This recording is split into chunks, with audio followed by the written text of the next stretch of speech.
виїжджати, у Крушани на дошинки їздили співати.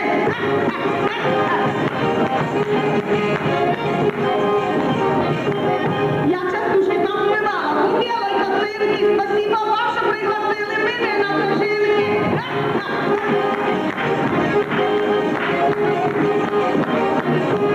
Широка страна родная, все по-разному живем, кто торгует, кто воюет, мы частушки вам поем.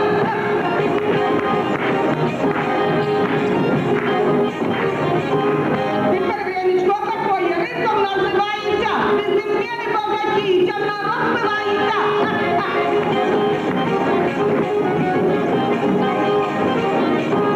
Я пою и веселюсь, все на удивление, хотя пенсия малая, есть лишь недоумение.